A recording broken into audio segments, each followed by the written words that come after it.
Welcome back to the vlog. Say hey to the vlog.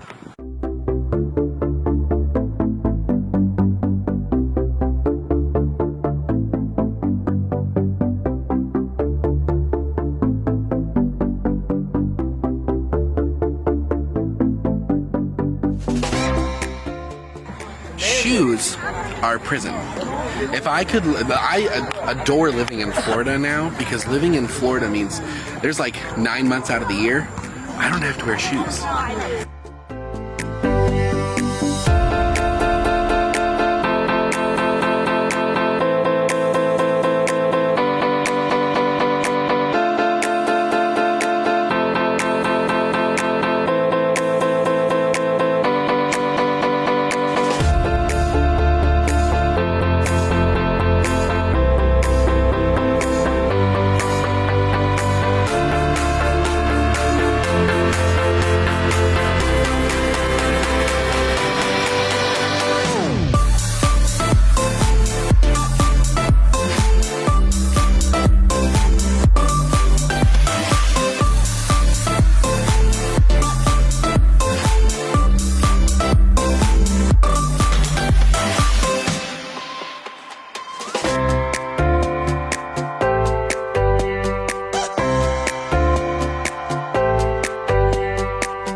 Hello? I don't know if anyone is near me. Taylor, quit! I hear footprints though. Master Chief, quit! Okay. Thank you, whoever did that.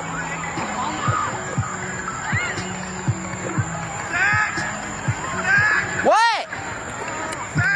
What? And he going that way, bro. Just go that way.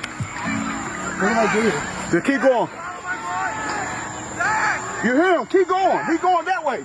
Zach, don't listen Keep going that way. Just keep going that way.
up, Ignite? I'm so glad that you joined us tonight. I know you're bored. I know you're eating so much food and getting fat, and I'm sorry about that. But I'm so glad that you clicked on to watch us tonight. So what I want you to do right now is I want you to text all your friends. Get your phone out right now.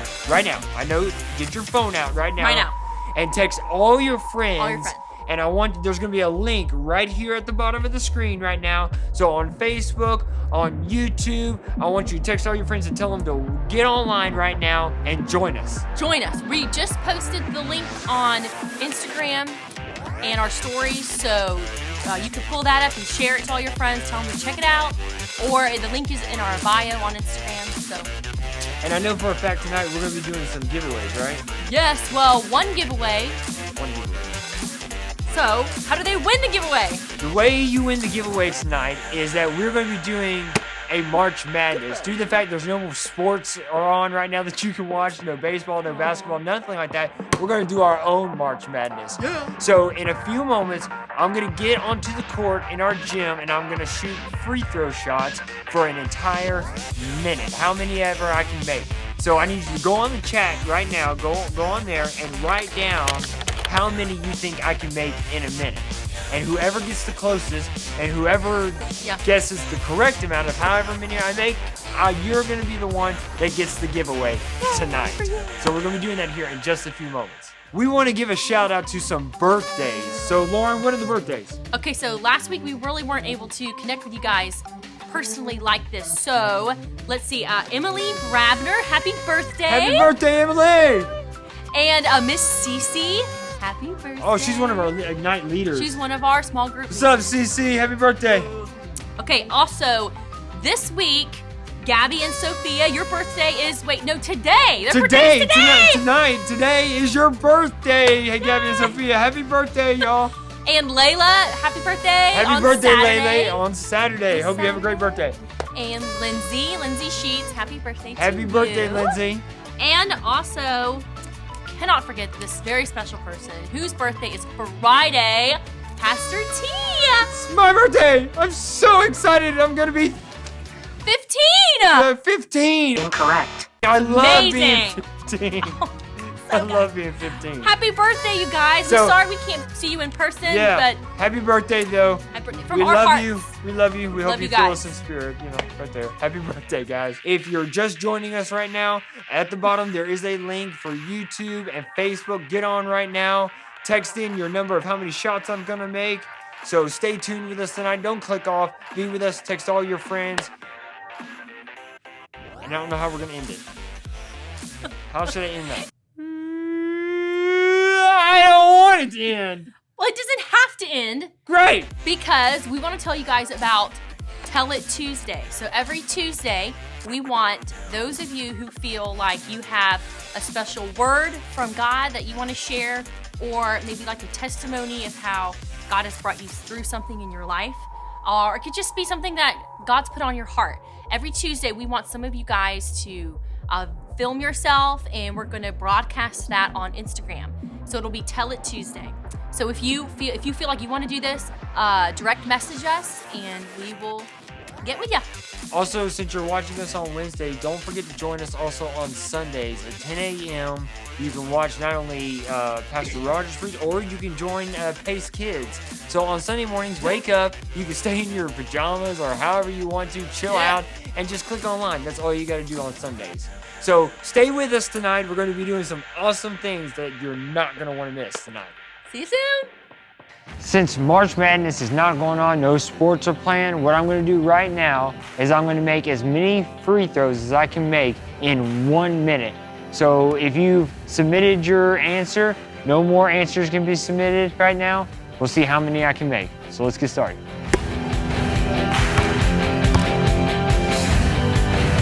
Ring-a-ding-ding. Ring-a-ding-ding. Ring-a-ding-ding.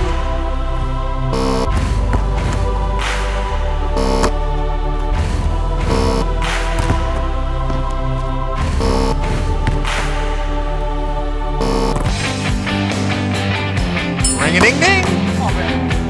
Ring-a-ding-ding. Ring-a-ding-ding.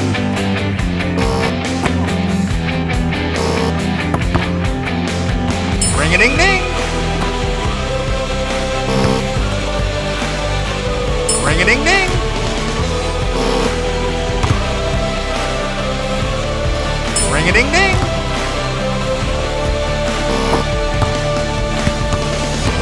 Ring-a-ding-ding. Ring-a-ding-ding.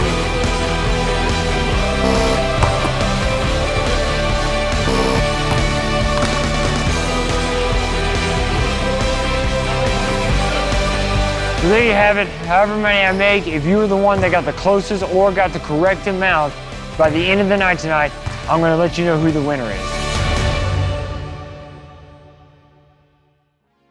Before I announce the winner of the free throw giveaway, I want to give you a little bit of words of encouragement. You know, we've been talking about storytellers, and that's what our, whole theme for the month of March has been. And I told you that Jesus Christ was the greatest storyteller of all time. That's the way he presented his messages, was by telling a story.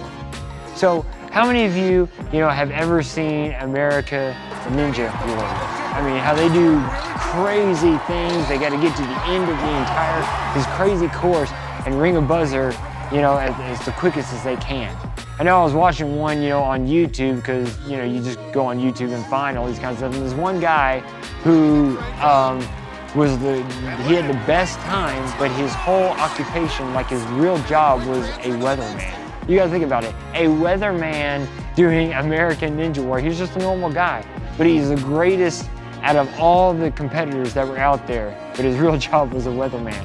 And sometimes when we watch things like that, we think, well, how could they have missed that one thing? I mean, I think if I could have been on there, I could have been, we say those things like, how did they miss that? That's so easy. Well, if you really tried to do it, like going to a playground and just having monkey bars and just trying to do that, it looks easy and we're able to say it's easy, but when you actually are in that situation, it becomes a lot harder. And there's something else, that is a lot harder, and that is forgiving.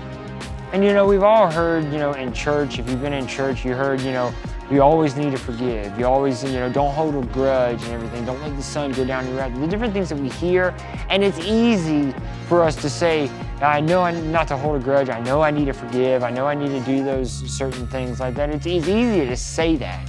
But when it becomes into real life, when you really have to forgive someone, that's when it becomes hard. That's when it's even harder to even do that in real life. And Jesus understood that. Jesus understood that it's easy to say it, but it's hard when you really have to do it. So Jesus used a story that he told one of his disciples, Peter, on how we should forgive. Because Jesus knows that even himself, he showed us the greatest picture of how to forgive others when he was on the cross dying for our sins. He said, Father, forgive them, for they know not what they do. Jesus showed us the greatest picture of how to forgive. But before he died and before he went to the cross and did all those things for us, Peter came to Jesus and asked him, he said, Master, how many times should I forgive my brother and sister if they've done something wrong to me? How many times do I have to forgive? Do I have to forgive? Peter said, 7 times? He asked Jesus that. Because back in the Jewish times, doing something 7 times was like going above and beyond what you would normally do. Jesus told a story, and it's found in Matthew 18. You can look it up. And the story is that there was a king in that time, and a servant who came to the king owed this king bags of gold. And in our time, that'd be like $1 million. Now, I know none of you have $1 million just lying around your house. I mean, no one in their right mind carries that type of money in cash, but this was what this guy owed. He owed like $1 million to this king, and he didn't have it. So the king said, well, since you don't have it, your agreement, like a contract that you signed, your agreement is that you would be thrown in jail and tortured, and your family and your kids and everything that you own will be sold out and given to somebody. And so the servant didn't want any of that to happen to his family, so he got on his knees and he begged forgiveness from the king and begged and begged and begged. And the king, as generous as he was, said, your debt has disappeared. You don't owe me anything. Because I see your sincere heart, you don't owe me a thing. I mean, you gotta think about that for a moment. If you had $1 million you had to pay to somebody, a debt that you owed, and then all of a sudden your debt disappeared, how would you feel? I mean, you would feel ecstatic, really. I mean, you'd feel like everything was wonderful. And so that servant went out as happy as he can be, and he went and found one of his servants that owed him some money. And so you got to think, okay, well, since he was, forgiven for a great big debt, then he should forgive that servant. He didn't do that. He asked the servant for the money that he owed, and because his servant couldn't sell it, he started to choke the life, literally grab his throat and choke him because he could not pay his debt, and had him arrested and thrown in jail. Now you got to think, this servant who owed the king millions of dollars has just been forgiven, and now he went to his servant, and your thought is, well, he should forgive him. But no, he literally tried to choke him, and then now has him thrown in prison. And so the people in that time, the servants of the king, saw what had happened, went to the king and told him what had happened, and the king got outrageous. He got mad and went to this guy that he'd already forgiven and said, what are you doing? Listen, I've forgiven you of this huge amount of debt, of this huge amount of money that you owe me, and you can't even forgive this servant for the little amount that he owes you? Where is that? I forgave you. Why don't you forgive him? And the king said, because you did not do what I had done to you, since you couldn't forgive him like I forgave you, now I'm going to have you thrown in jail, and you're going to be tortured, and your entire family and everything you owed is going to be sold into slavery. The servant at that moment again begged and said, please don't do this to me. But the king had already seen that there was no love or forgiveness in his heart. And he released the other servant, and he didn't have to owe him any debt. The Heavenly Father in this story is like God. God sees us. We have a debt to owe, the sins that we've committed and the things that we have done. We should owe Jesus everything. But when Jesus died on the cross, he paid for the penalty of what we owe. He took our debt that we owe and put it upon himself and died on the cross. And because of that, because we have forgiveness through God, we don't owe God anything. He paid it all for us. So when Peter came back to Jesus after Jesus told the story, he said, so how many times should I forgive? 7 times? Jesus said, no, not 7 times, but 70 times 7, which equals to 490.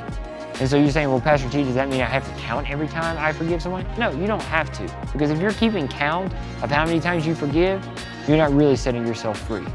The one time where you feel forgiven and when you feel set free from maybe a grudge you're holding or some, hatred that you have in your heart is when you forgive someone else. Why? Because God forgave you. And if God forgave you, you can forgive someone else. No matter if you're in the right, or even if you're not wrong, you know you're right. Even if you are, still have the heart of Jesus Christ and learn how to forgive. Because you need to forgive like you've been forgiven. That's the whole bottom line. Jesus Christ forgave you. If he can forgive you, you can learn how to forgive others. So that's just what I want to talk to you about, give you a little bit of encouragement on forgiveness. So I'm going to be praying for you this week, that you have a great week. I know you're at home. I know you're bored.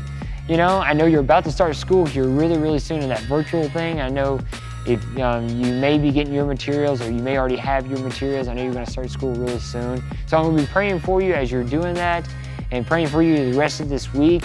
And so pray for me right now because I'm about to make this crazy shot here from half court. Pray that I make it, and we'll see you later on.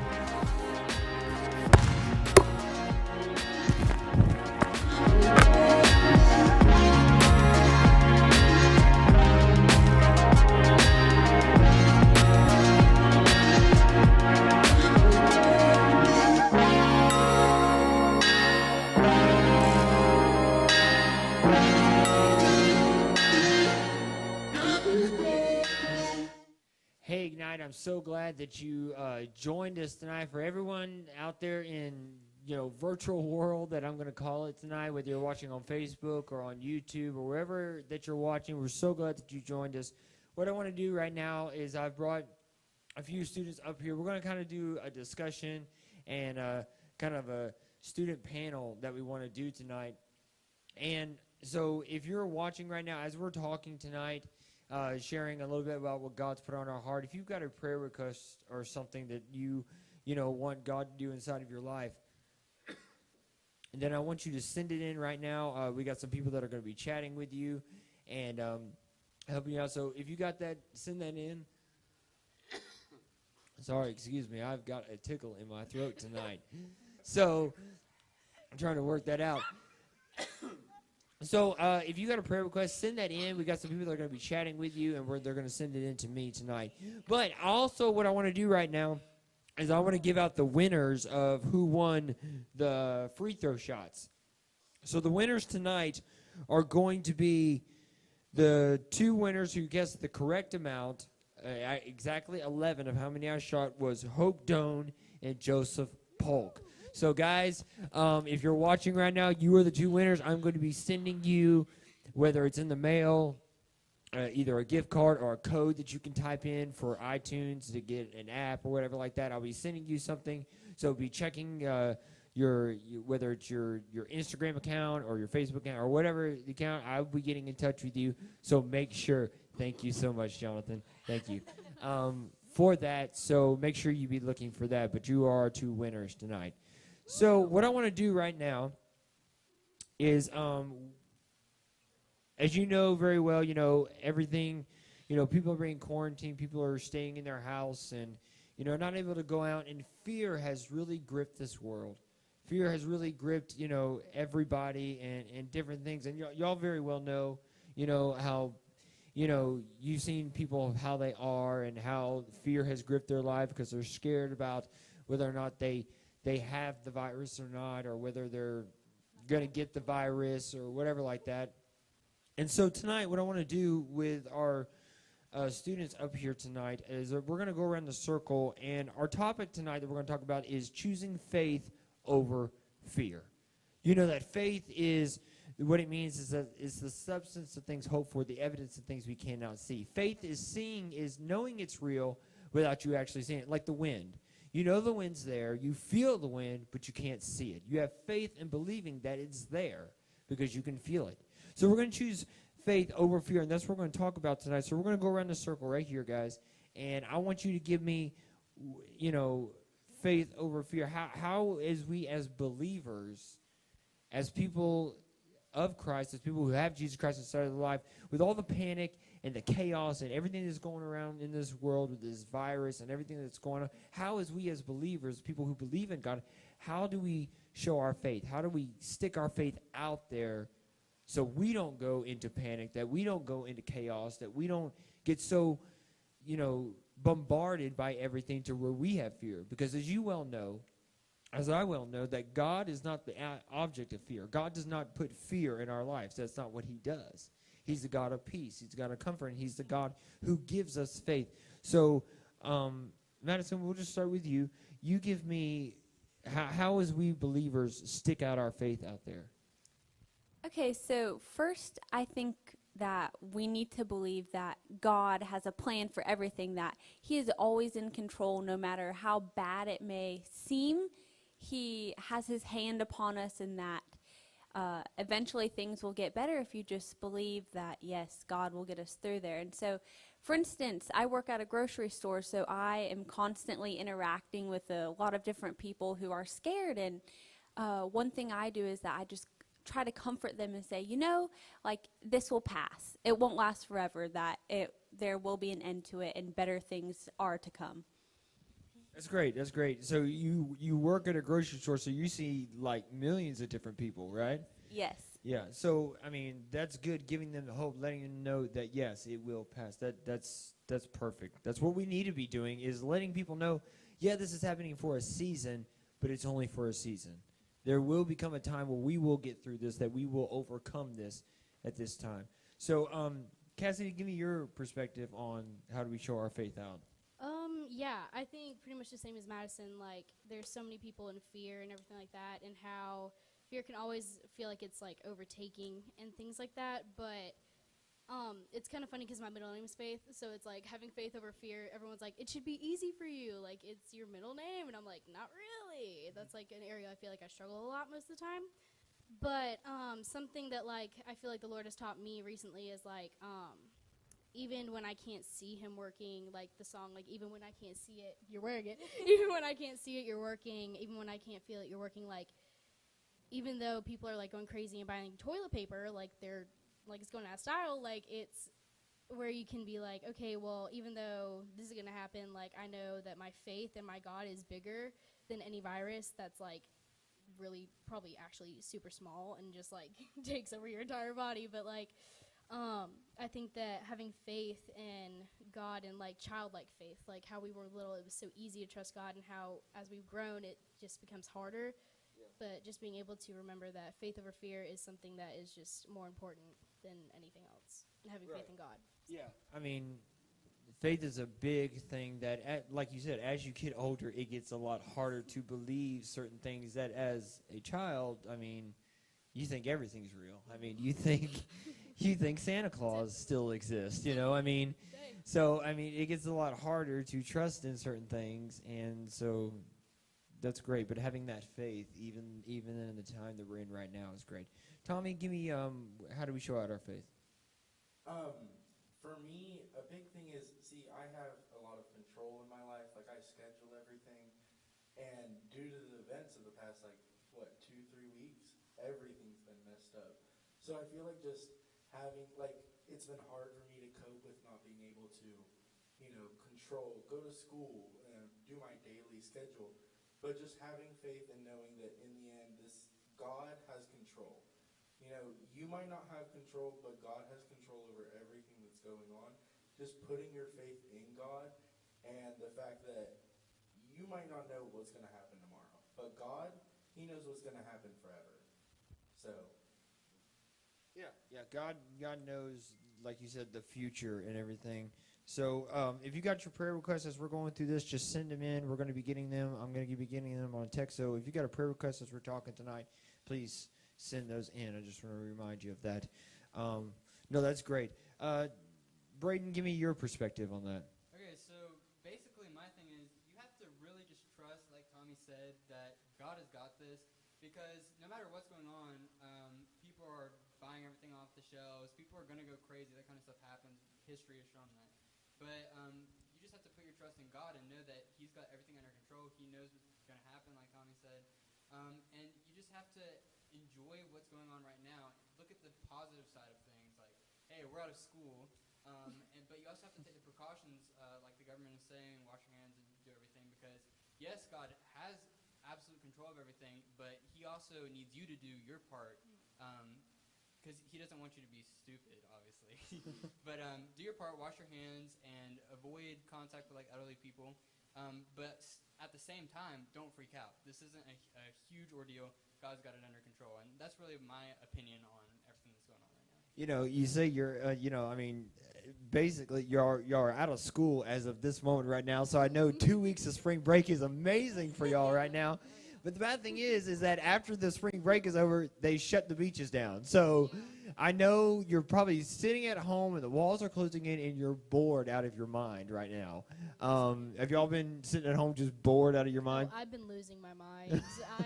I'm pretty. You work though, don't you? Yeah, I've been working like every day, so I don't know. I like what Braden was saying is seeing the good and stuff. Like usually I don't get that many hours a week, but now since all of this is happening, I've worked like 25 hours this week.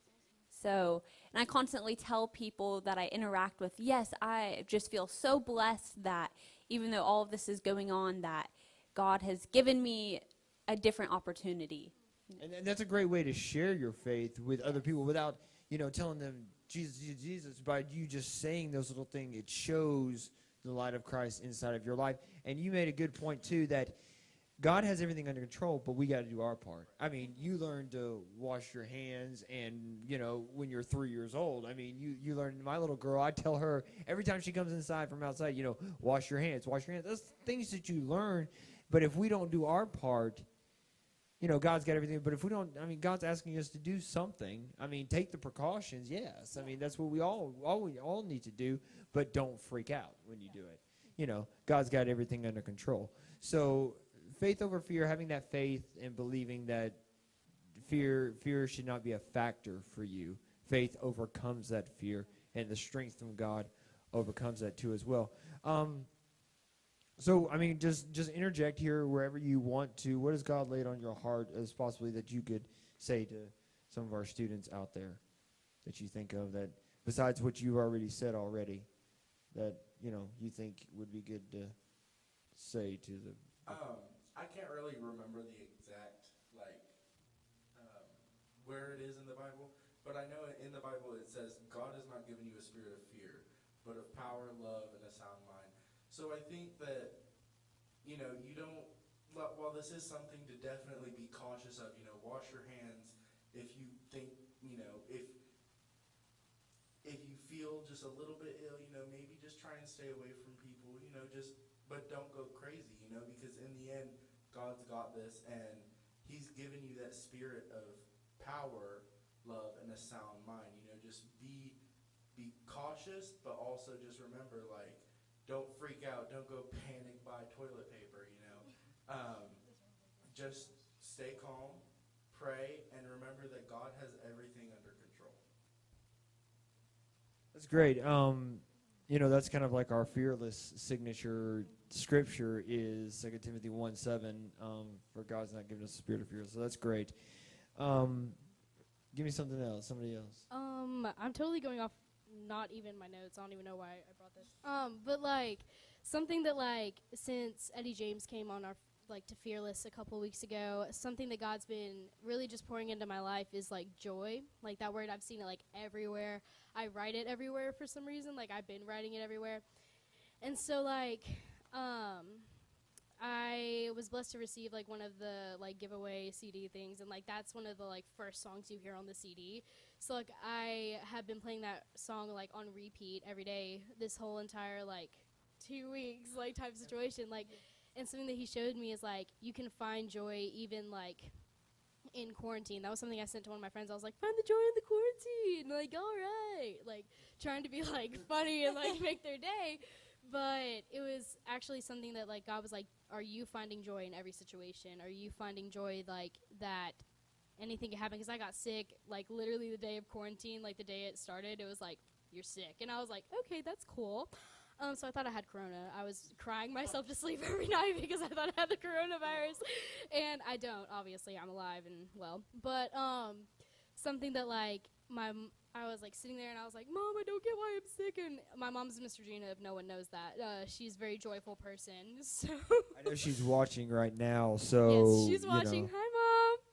Anyways, so I remember being why am I sick? She's I don't know. You're not going to have all the answers and everything like that. So, but her being joyful and getting to spend time with a family friend this week, she's a very joyful person. Just seeing joy in everything and realizing that, you can find joy even in the smallest things of, laughing at the fact that there's, people bought, 100 things of toilet paper. I literally, probably peed laughing, to be honest. That was hilarious to me because I was toilet paper of all things. I was okay. But just finding joy, even in, there's already people recovering from this, and I think that that's amazing. God definitely wants to use, whatever he can to, provide that, whether it's, healing that he provides or healing from, a drug as they're using. But, I think it's cool getting to see how people they automatically shift into oh, that's amazing, that's great, and joy just starts spurring up. So just remember to keep the joy, guys. Okay. I really do believe that in the time that we're in right now, I think this is a great time for God to show who he is in people's lives and how powerful and how real he actually is. So from my perspective, I feel once this passes and once this is over, that we're going to see people saying there really is a God. I think he's, not doing this as to make everybody sick and everything, but to let people know that, listen, this is going on, but I have the power over everything. So I feel that's a big deal. And, having faith over fear, talked about when Jesus was in the boat and the waters and the storm was raging and everything, that it says right in here that he's the God he has power over the storm. He has the power to command. I mean, granted, if he wanted to, he has the power to say coronavirus, go out of everybody's body, and it goes. I mean, basically, he has the power to do that. He does. But I think even though in the midst of our storm right now, in the time that we're in right now, God is still who he is. He's still on the throne. He's still God. Nothing has changed, and nothing has caught him by surprise. This is not something that caught, he's saying, oh my goodness, this coronavirus now is terrible now. This I wasn't expecting this. No, he knew this was coming. He knew this was coming, but this is a time for us to put our faith in him, not in the government and everything like that, and our money and all that. Put our faith and our trust in the one, in our source, and that is God. So.